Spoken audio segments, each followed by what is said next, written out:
Sam was an engineer at the Peabody Hotel at the Skyway Room doing the swing music. We were one of 3 cities in America to have swing music on CBS National Radio Network: New York, Los Angeles, Memphis. That was a big deal, big band music. And Sam was an engineer, and he got real bored with that. So he'd go down to Beale Street and listen to those blues, and he got drawn to that real funky blues. Sam Phillips and W.C. Handy were both from Florence, Alabama, and came to Memphis. See, a lot of this Memphis music didn't start in Memphis. It came to Memphis.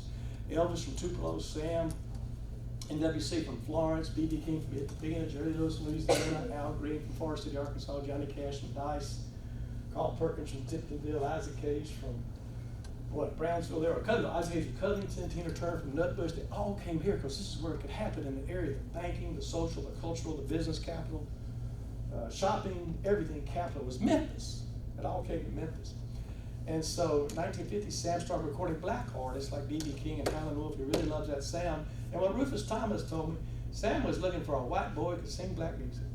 And Elvis was walking up and down the street, and he liked That's All Right Mama by Arthur Crudup, sitting on a pickle bucket in Handy Park. So one night in 1954, they're in the studio, and Scotty Moore and Bill Black, and things weren't going right, so they took a time out. Elvis went over and picked up Scotty Moore's guitar and went over to the corner, and a fit of nervous energy started banging out That's All Right Mama really fast. Sped it up. And Sam comes out of the control room saying, "That's it, that's the sound I'm looking for." And Sam says on the Memphis Rock and Soul video, "It's like I got stuck in the rear end with a brand new super sharp pitchfork." It found him. He went down to Dewey Phillips. Now Dewey Phillips from 1949 to 1958 was playing on WHBQ music by white artists and music by black artists in the same hour on the same radio station in the South. It was unheard of at the time. It was separate but equal. Equal was not equal. It was separate. It was unequal, really. When you look at the times of our races, he'll show that time. But it was really innovative what culturally Memphis music did for this country, for this world. And he played Elvis' song over 15 times that night because kids kept on calling it. So from the Chisco Hotel, the first time an Elvis record ever played, July 8th, 1954. And that sprang out rock and roll. 1952, Kibbins Wilson, you ever heard that name before? You go down to the second floor here. In 1951, he had taken his family to Washington, D.C., and he didn't like the roadside accommodations he was getting between here and Washington.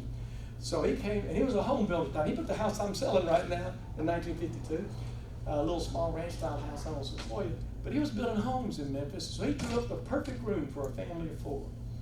And now when you work for Kibbins Wilson, it says downstairs in the gallery, he was a great guy to work for. He only worked half the day, either the first 12 hours or the second 12 hours, you know. And so his draftsman was at home wanting to impress Kibbins, and he was working at home that night, and he was watching TV, and he saw Holiday Inn on the movie. He wrote it in pencil on the working drawings, the draftsman, and that's how no money changed hands for the naming rights of Holiday Inns. That's how it got started out.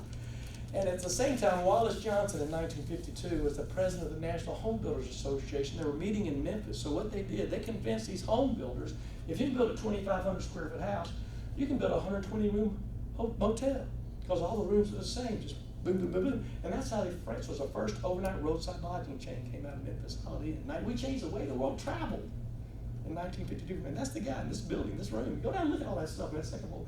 And all the awards he won, all the things he did. And the family is still involved to this day in a lot of things philanthropically in Memphis. So to get out of that, in 1955, Sam Phillips and Kibbins Wilson come together in the third Holiday Inn ever down on 3rd Street. And they thought it'd be a good idea to put a microphone in front of a woman and let her talk on the radio. Guys, what were they thinking today? So it was the first all-female radio station in the country, WHER. Not WSHE, but WHER. 8 ladies, 1955, the first to come on the air, October 30th, 1955. We stood a historical marker for them down there. Marion Keister had been the lady working for Sam, the business manager, who held Elvis long enough where he could get that break. And she later in 1957 was the director of Armed Forces Radio in Europe, largest radio station in the world. Lady from Memphis, she worked at Sun Studio, came back to Memphis, formed the NOW chapter, National Organization for Women in Memphis, did a lot of things. She's on the other side of the mark, one of the 8 ladies. 1955. So not only do we break the color barrier in radio in our country in Memphis, Tennessee, we broke the gender barrier in our country. Little Memphis, Tennessee. And we ain't got the Stax records yet, okay? So we say home of the blues, birthplace of rock and roll, cradle of soul, crossroads of America's music. So in 1958, a white brother and sister, Stell Axton and Jim Stewart, opened up Satellite Records out in Brunswick, Tennessee, in northeast Shelby County. Got sued for that name, so they came down to South Memphis to the old Capitol movie theater, and they bought it. And they took the first 2 letters of their last name, the ST of Stewart and the AX of Axton, and made Stax. And that's the home of soul music in America. Otis Redding, Sam and Dave, Isaac Hayes, Booker T. M.G.'s, Wilson Pickett, Eddie Floyd, Hold On, I'm Coming, Sitting on the Dock of the Bay, Soul Man, all these great songs. 800 singles, 300 albums in 10 years. Just the greatest music ever. And they were recording music, blacks and whites, working in studios together at a time when they couldn't eat at a lunch counter together, or go to a movie together, or go to a park together, or swim in a swimming pool together, making the greatest music in the history of the world, right here in Memphis, Tennessee. The soul music. Sung was the rockabilly, hillbilly music, they said. Elvis Presley, Jerry Lee Lewis, Johnny Cash, Carl Perkins, Charlie Rich, people like that. And then the soul music came here. And then American Studios from 1962 to 1972 in North Memphis had over 100 top 100 songs like Son of a Preacher Man and Sweet Caroline. The Letter. Alex Chilton was a 10th grader at Central High School when he sang The Letter in 1967. The first #1 song ever out of Give Me a Ticket for an Airplane. You ever heard that song? Box Tops. It's a Family Dollar store now. We did just talk to Mark over there. But think about it. Sweet Caroline. Everybody knows Sweet Caroline, right? That's all Memphis musicians on there. Okay, with Neil Diamond. Neil Diamond was in Peabody Hotel in January '69. Now, this guy named Elvis recorded 10 songs at Sun. And then 1955 got signed in November '55 by RCA in Nashville. Then did 33 movies in 10 years. Went to Vegas, started the Vegas shows. Here comes the British invasion in the country. I was junior high when all the Beatles and Rolling Stones and all those folks came in. So we loved the British invasion. So Elvis, where did Elvis go? George Clyde, who's an MSU student or with the States, I always say, has a scholarship over in the education or the music thing. He convinced he was the class president for Elvis's house for a long time friend. He convinced Elvis to come back to American Studios with Chips Moman and record. So Elvis came back to get his old sound back and recorded 36 songs in 12 days. At American, Don't Cry Daddy in the Ghetto, Kentucky Rain, Suspicious Minds, it sold 40 million copies. That was sprang Elvis's career back till the 70s, what he did. Neil Diamond was in the Peabody Hotel waiting for Elvis to finish that session. He was going to sing a song about his mother, Martha.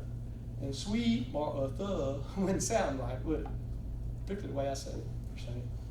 So he saw a picture of Caroline Kennedy, the president's daughter. John Kennedy had been assassinated in '63. He saw Sweet Caroline, little Sweet Caroline.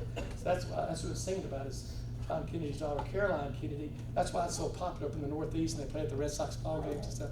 Now the Sweet Caroline, what do you do? Yeah, go ahead. Don't do that. That's the Memphis Horns. That's Andrew Love and Wayne Jackson. They're on over 100 gold records. They're the ba ba ba on there.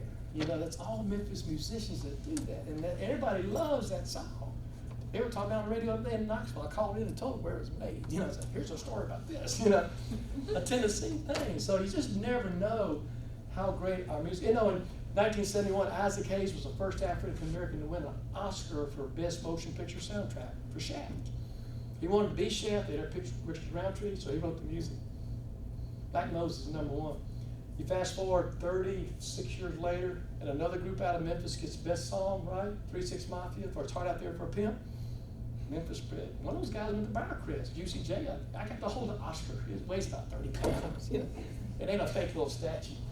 But in my rock and soul years, my greatest learning experience was at Rock and Soul. I read a lot of books. I had one history class, but I was always reading books, 400 books about Memphis. I gave them all to the Literacy Council here recently, you know.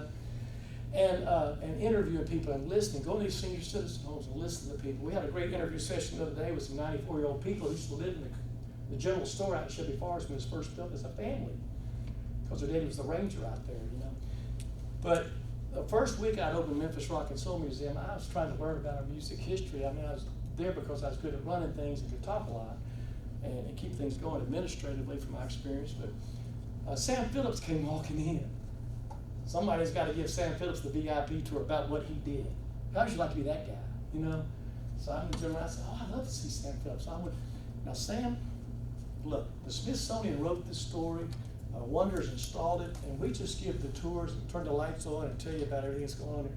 Let me show you what we do, the jukeboxes, the costumes, the instruments, the pictures, and you tell me what it means to you. I knew he would talk. 2 hours later, I'd listen to him. So this Your eyes and your ears. That became my learning mechanism. Not Facebook, not all this other stuff, not books really. I do read a lot of books. Academia is important. 1/3 important, that's what I'll say. But your experience is important, and then listen to the folks around you. I can tell you so many stories about Memphis, but Sam, and then Wink Martindale came in, and then Ernest Withers, and Rufus Thomas, and Ben Colley, who survived the Otis Redding plane crash. And I spent hours in there with these people. There's a living history people, so I stream them all the time. You already heard some of their quotes already, you know. And it was just a great experience to learn from other people around you for nothing. You know, you're just talking to them and giving them tours. So I'll always pop up on it, whether it's the Henry Turlers or John Malmos downtown now, you know, folks, the great stalwarts of our city, Jack Milton's. You always play up to them, and hope they'll tell you one more little nugget, you know, in their old age. That was a great learning experience there at the Rocket Soul. So anytime you get a chance, you know, I often say when you're trying to find a job, it's not what you know, it's who you know. Sometimes but take it one step further. And why do they know you? Now, if you took a chance and said, I want to work for you and prove to myself, prove to you who I am. So if you went and worked for me, you busted your butt and did good, they might hire you. But if you loafed off and did bad, they ain't going to. So you kind of determine that too. If you want to take a chance and go to a place with maybe less money, but prove yourself to somebody. In my life, I started in the '73, I started running stats in the Coliseum, in the Metro basketball tournament. This is when we had all paper stuff. We didn't have computers, so we didn't have TV timeouts, but they run flash stats and run them up physically up to the top levels to the radio broadcast. They weren't on the floor like they were now, like they are now. There weren't computers in front of them. Instant stats. And then I got to sit in on the stat crew.